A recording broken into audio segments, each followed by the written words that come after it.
Have you ever wondered what it is? What are those invisible forces that can make one company just absolutely explode, while another one that looks almost identical on paper just fails? It's the question that keeps every single entrepreneur up at night. Is it all just dumb luck, or is there something much, much bigger going on here? Well, the answer is literally all around us. It is the environment. And no, I'm not talking about trees and oceans. I'm talking about a complex, powerful ecosystem that every single business has to live or die in. And today, we're going to learn how to see it. Now, to really wrap our heads around this, I want you to think about a new idea. The business biome. Yeah, you heard me. Just like a real biome in nature, a rainforest or a desert, it's this huge interconnected system. It's got its own rules, its own weather patterns, its own predators and prey, and every single business is just one organism trying to find its way and survive in that biome. Okay, so here's the formal definition. I know, it sounds a little academic, a little dry, but trust me, every single word here is packed with meaning. Let's break it down. Aggregate, that's just a fancy word for the grand total. Everything all lumped together. Forces, factors, and institutions, that's the whole shebang. Your competitors, your customers, the government, the economy, new technology, all of it. Now this next part is absolutely critical. External to and beyond the control. These are the things you can't just boss around. You have to react and adapt to them. And finally, they influence its functioning and performance. This stuff isn't just background noise, folks. It's the current that will either push your business forward or drag it under. Let's make that even simpler. I want you to picture a single tree standing in a massive rainforest. That one tree? That's your business. It's the micro unit. But it's not alone, right? The entire rainforest, the quality of the soil, how much it rains, the amount of sunlight filtering through the canopy, all the other plants and animals, that is the macro framework. That's the business environment. The tree can't control the weather, but you better believe it has to adapt to survive. So if we're going to survive and hopefully thrive in this business biome, we have to understand its fundamental laws of nature. The source material breaks this all down into 6 key features. Think of these as the laws of physics for the business world. And here they are. We've got totality of external forces, dynamic, uncertainty, interrelatedness, relativity, and finally complexity. We're going to unpack every single one of these so you can really start to see the biome for what it is. Let's get to it. First up, totality of external forces. The key word here, you guessed it, is totality. This means the business environment isn't just one or two things happening on the outside. It's everything, all at the same time. The source describes it as aggregative in nature, which is really just a smart way of saying it's the sum total of all the things outside your control. And this quote just nails it, doesn't it? Think about it. It's not just raining today. It's the rain, plus the 30-mile-an-hour wind, plus the humidity, plus the drop in temperature. It's the entire weather system. A business isn't just dealing with a slow economy. It's dealing with that slow economy and a new piece of technology and shifting customer tastes and a new government regulation. It is the entire storm hitting you at once. And that leads us perfectly into our second feature. The environment is dynamic. It is never, ever standing still. It's always moving, always changing. Think back to our biome analogy. It's like the seasons. They are constantly changing. A strategy that worked perfectly for your business in the summer of a hot economy could be a complete disaster in the winter of a recession. This biome is alive, and it is always, always evolving. So what does dynamic actually look like in the real world? Well, a new competitor suddenly appears on the scene. Bam, the landscape just changed. A brand new technology like generative AI goes mainstream. Whoa, the ground beneath your feet has literally shifted. Your customers all of a sudden decide they only want eco-friendly products. Even the air you breathe is different now. The environment is in constant motion.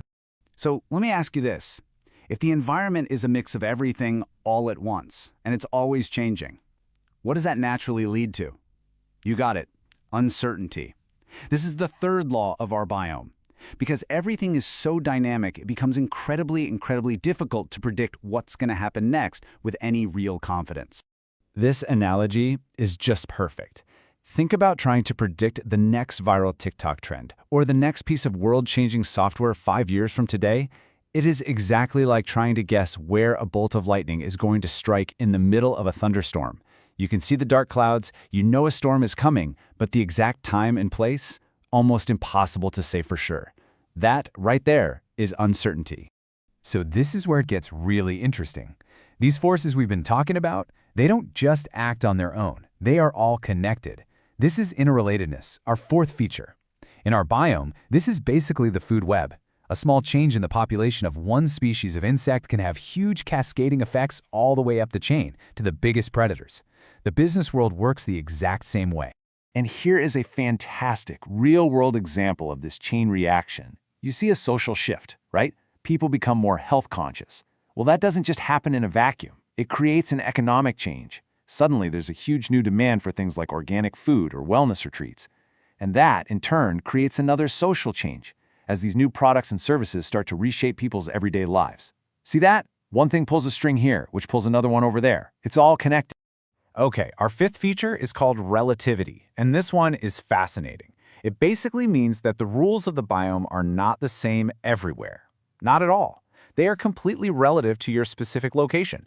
The environment in one country can be wildly different from the environment in another. The laws of nature literally change depending on where you are. I mean, just look at this example. A product like a sari has huge cultural and economic value in India. It creates a massive market. But you take that same exact product to Japan, and the demand is almost zero. It's the same item, but you're in two totally different biomes. In the same way, the political stability and regulations in one country create a totally different set of opportunities and threats than the political situation somewhere else. What's a brilliant move in one biome could be a fatal error in another. And all of this brings us to our final feature, the one that really ties it all together: complexity. The business environment is complex for a very simple reason. It's all of the other features we just talked about. The totality of forces, the dynamic changes, the uncertainty, the interrelatedness, the relativity, all happening at the exact same time. You know, trying to understand the business environment isn't like solving a simple math problem. It's way more like trying to create a complete, real-time 3D map of an entire rainforest. You'd have to track every single economic route, every social branch, every political animal, and every technological gust of wind, all at once. It's almost impossible to point to just one thing and say, aha, this caused that. That is complexity. Okay, so we've broken down all 6 of these laws of the business biome. But so what? Why does any of this actually matter? What's the real takeaway here? Here's the most important point of all. You cannot control the biome. You can't make it stop raining. You can't prevent the seasons from changing. But by understanding these 6 features, by knowing that the world is complex and uncertain and always moving, you can learn how to adapt. You can build a business that is tough, aware, and ready to navigate the environment instead of just being tossed around by it. This framework, this is your map and your compass. All right, let's get right into it. We are going to talk about something that a lot of people think of as this, fuzzy, abstract concept. But in reality, it's one of the most powerful strategic weapons you can have. I'm talking about the business environment. We're going to take it from being just background noise and turn it into your ultimate strategic superpower. So let me ask you a question, and I want you to really think about this. Right now, is your business sailing blind? I mean, are you trying to make your way through this chaotic, competitive world without a really clear view of what's coming over the horizon or what's happening right next to you? Because let's be honest, that's what the modern business world feels like, doesn't it? It's this massive, unpredictable ocean. You've got these powerful currents of economic change, sudden storms of new competition popping up out of nowhere, and the tides of what customers want are just constantly shifting. It's an exciting place to be, for sure, but man, it is treacherous. And if you're out there without the right gear, without a map, a compass, a telescope, you're not really navigating. You're just drifting. You're completely at the mercy of the wind and the waves. And that, my friends, is a recipe for disaster. But what if you could flip that script entirely? What if you had the ultimate navigator's toolkit, a set of instruments so sharp they could help you see over the horizon, map your course to find treasure, dodge storms before they even form, and ride the biggest waves all the way to success? Well, that toolkit actually exists, and it's built from one thing: a deep, profound understanding of your business environment. Okay, let's open up this navigator's toolkit. Our first 2 instruments are all about looking ahead and making a plan. We've got the telescope, which lets us spot opportunities way out on the horizon, and we've got the treasure map, which shows us exactly how to get there. So this telescope, it represents what we call the first mover advantage. It's exactly what it sounds like, the ability to see and grab opportunities before your competitors even have a clue they exist. Now, this isn't about getting lucky. It's about having better vision because you're constantly scanning your environment. You're watching for tech shifts, new rules, social trends. You're taking all that data and seeing where the world is headed. And check out this perfect real-world example. Maruti Udyog in India. Step 1, they scanned the horizon. They saw fuel prices were going through the roof, and at the exact same time, a massive new middle class was emerging that wanted to own a car. Step 2, they connected those dots and identified a huge unspoken need. People didn't just want a car, they were desperate for small, affordable, fuel-efficient cars.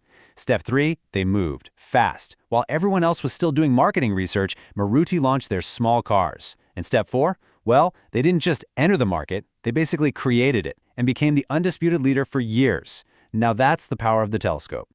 But here's the thing. Spotting that treasure chest on the horizon is one thing. Actually getting your ship there without hitting any reefs, that's a whole different ballgame. Seeing isn't enough. You need a map.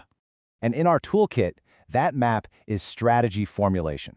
This is where you take all those amazing insights you got from your telescope and turn them into the actual DNA of your business plan. It's about taking that raw data and asking the tough questions. Okay, given these trends, where's the real opportunity? What can we do that nobody else can?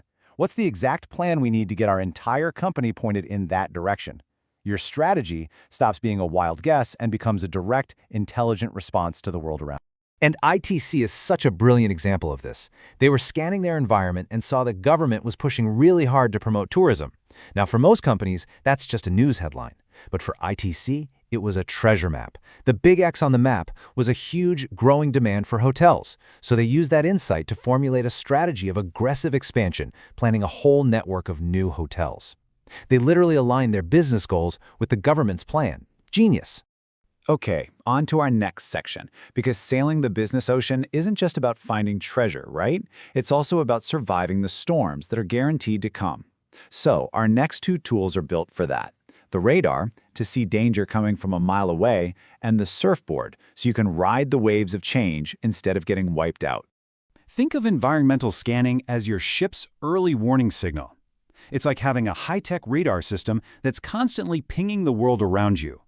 It's looking for the little blips, a new competitor, a shift in customer complaints online, a new law being talked about.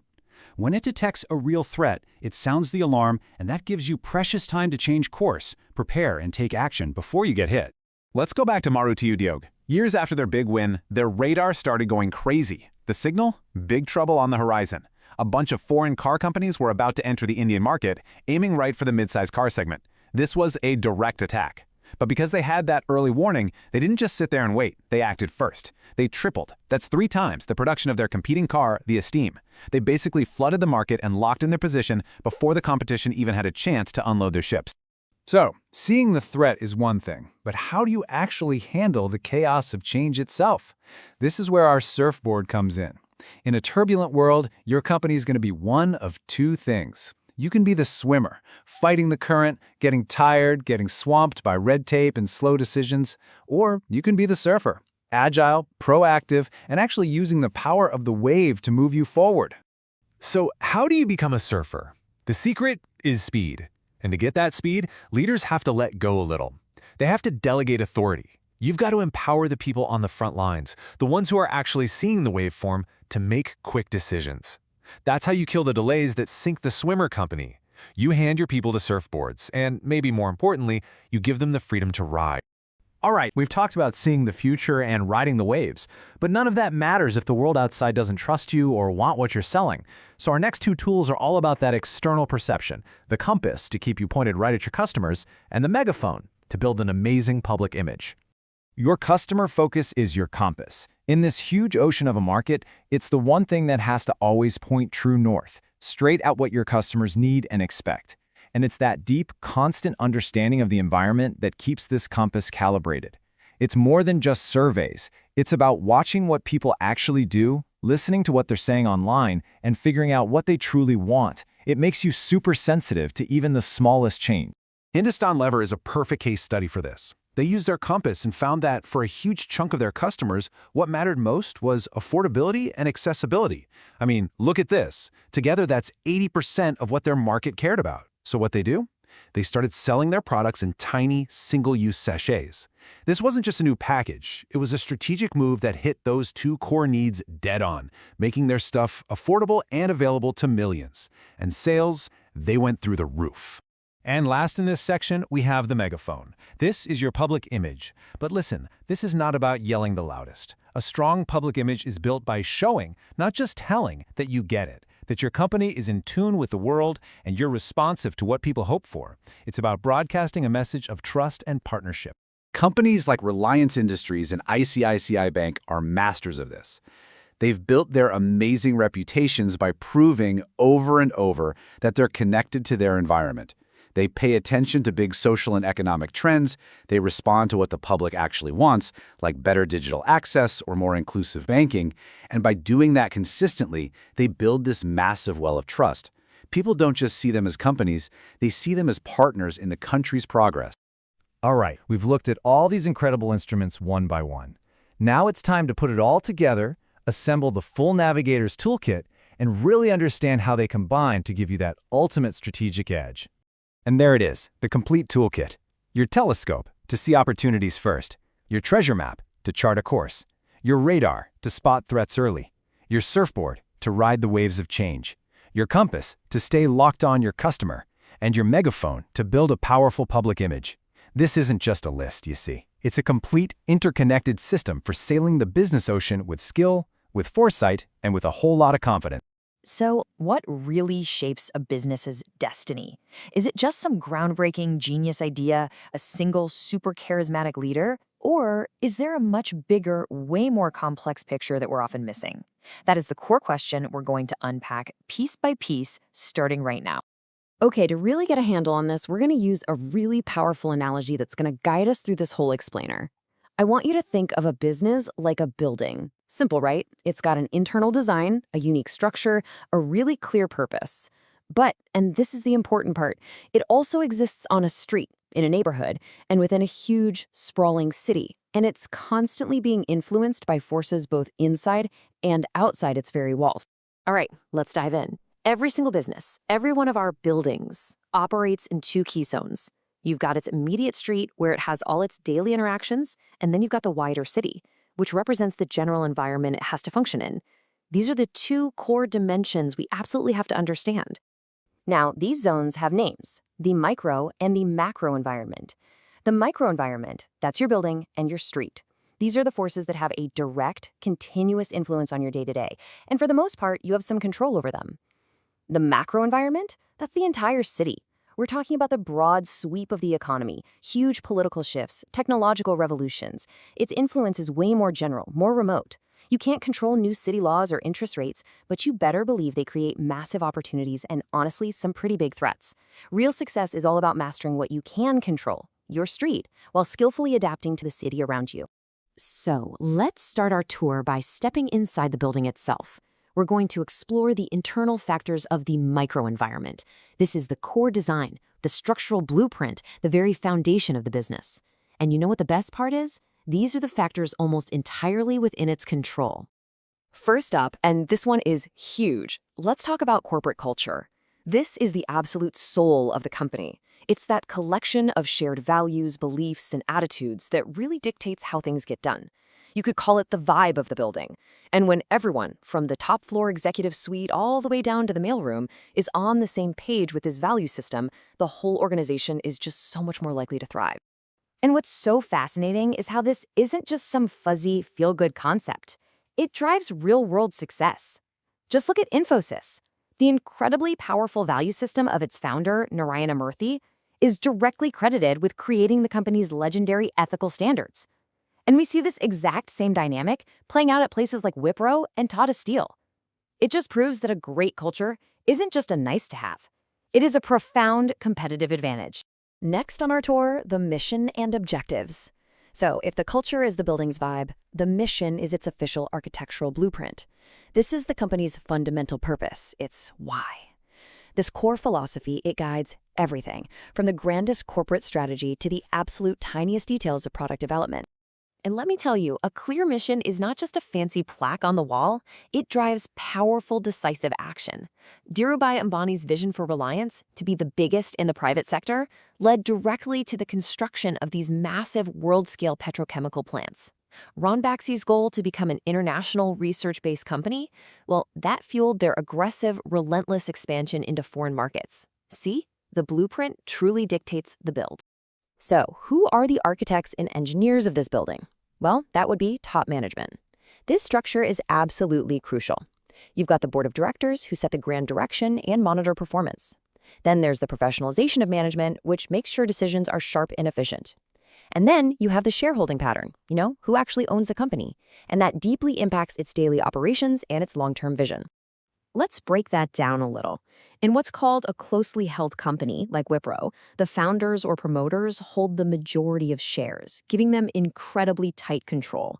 On the other hand, in a widely held company like Tata Steel, the shares are spread out all over the place, and the promoters might only hold a minority stake. And it's not just about the founders. Powerful financial institutions can also wield some serious influence, like when they backed the promoters of DCM and Escorts against a takeover attempt. Then you've got the power structure. This is all about those critical internal relationships. Think of it like the dynamic between a building's owner and its chief architect. I mean, if the board of directors and the chief executive aren't aligned, that friction is going to show up in the final structure. Guaranteed. Their effectiveness also really depends on the support they can get from both shareholders and employees. Next, let's talk company image and brand equity. In our analogy, this is the building's reputation throughout the entire city. A strong positive image makes almost everything easier. Raising money, forging alliances, attracting the best talent, launching new products, you name it. A solid reputation isn't just an asset, it's a total force multiplier. And finally, we arrive at maybe the most critical internal resource of all, the people. The competence, the morale, the motivation of your employees. It is absolutely vital. They are the crew that builds and maintains the entire structure. For example, Tata Steel's motivated and aligned workforce, it enabled massive restructuring projects with ease, while other companies face this crippling resistance that just grinds all progress to a halt. Okay, now let's step outside the building's front door. We're still in the microenvironment, but now we're exploring the external forces a business has to deal with directly, every single day. This is life on the street. First and foremost, customers. A business exists for one reason and one reason only, to create and satisfy them. And they come in all shapes and sizes, individuals, households, massive government departments, and of course, other businesses. A successful company has to deeply, almost obsessively understand its target customers' needs, because relying on a single major customer, that is always a high-wire act without a net. Now, on any busy street, you're going to find competitors. You have your direct competitors who offer similar products. Think a Sony TV versus an LG TV. But here's where it gets really interesting. The indirect competitors. These guys compete for the same finite pool of what we call discretionary income. A movie theater and a casino, they don't sell the same thing at all, but they are absolutely fighting for your Friday night entertainment budget. Of course, no building gets constructed without materials, which brings us to suppliers. They provide the raw materials and components. In our analogy, they are the delivery trucks, bringing the steel and the concrete. A reliable, high-quality supply chain is the absolute lifeblood of operations. And let me tell you, relying on a single supplier is a monumental risk. Smart companies always build in redundancy and develop multiple sources. So how does a finished product actually get from the factory to you, the customer? Well, it moves through middlemen, or what we call marketing intermediaries. The chain usually starts with the company. Then it moves through agents to wholesalers and retailers, and finally it reaches the end customer. These intermediaries are the critical links for promoting, selling, and distributing the product efficiently. Every project needs funding, right? Which is where financiers come in. This group includes your shareholders, financial institutions, debenture holders, and banks. A company's ability to raise capital depends entirely on the policies and really the risk appetite of these players. If they're feeling risk-averse, securing funding for a bold, game-changing venture can be incredibly challenging. And finally, on our street, we have the publics.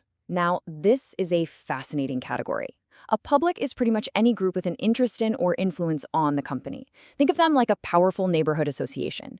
This includes the media, environmental groups, NGOs, the local community, you name it.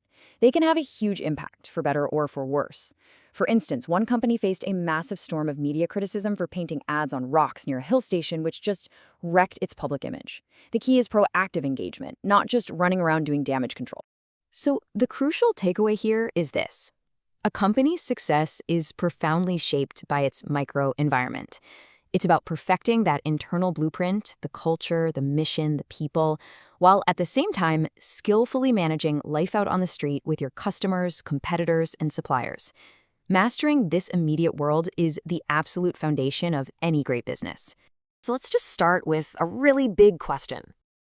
Imagine for a second your business is a ship sailing on a huge ocean.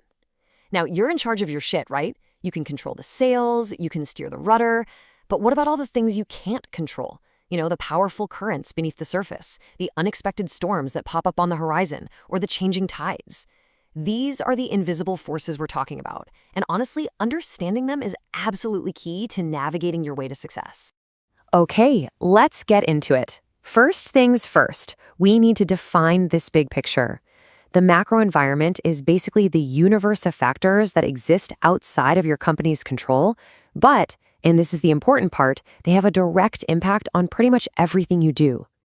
Now, this whole macro environment thing isn't just one big chaotic mess. Nope, it's actually made up of 5 key components. And, as you can probably guess, they all influence each other in some way. So let's break down each one. Let's kick things off with 2 of the absolute biggest forces. The economic and the social. You can kind of think of these as the financial weather system and the cultural heartbeat of the society your business is in. At the end of the day, it all boils down to money and people. First up, the economic environment. This is all about the overall financial health of a country. For instance, when the central bank decides to lower interest rates, suddenly it's cheaper for your business to borrow money and expand. Or think about when the economy is booming and people have more disposable income. They feel way more confident buying those big-ticket items like cars or houses. This is the economic tide that your business is floating on. And believe me, the economic environment is incredibly complex. It really includes everything from the health of the stock market to major government policies, things like monetary policy, which is all about controlling interest rates, and fiscal policy, which is just a fancy way of talking about how the government uses taxes and spending. Even the quality of a country's roads and internet can seriously impact your bottom line. Okay, next up is the social environment, and this one is all about people. We're talking about the shared values, the beliefs, and the lifestyle trends of your customers. A fantastic example of this is the recent rise in health awareness. It's fueled absolutely massive growth in markets for everything from organic food all the way to gym memberships.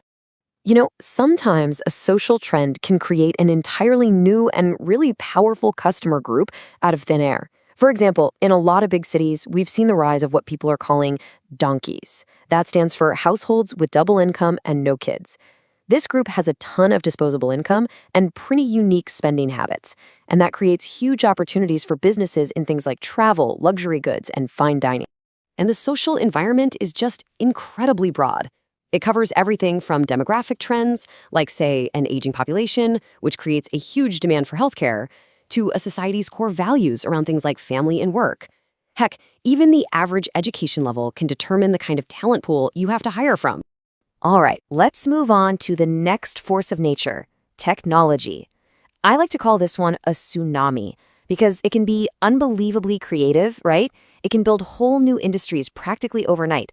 But it can also be incredibly destructive, making established products and even entire companies obsolete just as fast. So, at its core, the technological environment is really all about how we apply scientific knowledge to get stuff done. And this goes way, way beyond just the latest smartphone. We're talking about breakthroughs in R&D labs, the efficiency of using robots on an assembly line, or some new piece of software that completely revolutionizes how you manage your inventory. It's a whole ecosystem of innovation. Let's look at a classic example of this kind of disruption. The arrival of affordable, super accurate digital watches just completely turned the traditional mechanical watch industry on its head. For so many of those established watchmakers, this new technology was an existential threat they just couldn't overcome. Or how about this one? The humble sheet of carbon paper. For decades, it was an essential piece of office equipment. And then xerography, or what we all know as photocopying, came along. This vastly superior technology made carbon paper almost instantly obsolete. It effectively destroyed the entire industry. And one more you might even remember. The moment color TV became affordable for the average family, the market for black and white sets just, poof, collapsed. In every single one of these cases, a better technology offered a better experience, and it just wiped out the old standard. That's the raw power of technological change. Okay, so now we're going to cover the man-made rules of the game. Say, these aren't invisible forces of nature. They're the systems and regulations created by governments.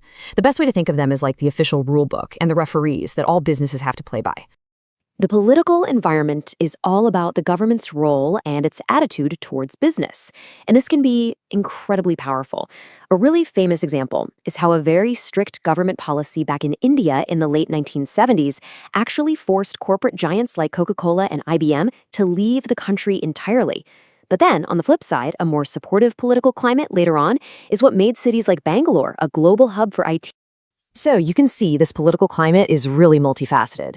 It's shaped by everything from a country's constitution and its foreign policy, all the way to the overall stability of its government. I mean, even the outcome of a single election can create significant new risks or brand new opportunities for businesses. Now, closely related to that is the legal environment. If the political environment is the government's general attitude, then the legal environment is the specific written down rulebook. It is the entire framework of laws, rules, and regulations that every single business must follow. Period. No exceptions. This legal framework covers everything from broad constitutional rights all the way down to the specific tax and labor laws you have to deal with every single day. And things like the efficiency of the court system and how quickly the government updates laws for new technologies, those are also critical factors for any business. Okay, so we've explored this entire external world of forces. We've talked about all these different environments. But the really big question is, so what? Right? How do you actually use all this information? Well, this is where we turn all that analysis into concrete action. It's called a SWOT analysis. It's a really systematic approach to understanding your business and, just as importantly, your place in the world. And the way it works is by looking both internally at what your company is good at and, maybe not so good at, and externally at that whole environment we just spent all this time breaking down. And here's exactly how it works. It's brilliant. The opportunities and threats, those come directly from that external macro environment we just discussed. So for example, declining interest rates, that's an opportunity. A new competitor entering the market, that's a threat. Now your strengths and weaknesses, on the other hand, are totally internal to you. Things like having a strong brand or maybe some outdated technology. The real strategic magic happens when you start connecting these 4 boxes together.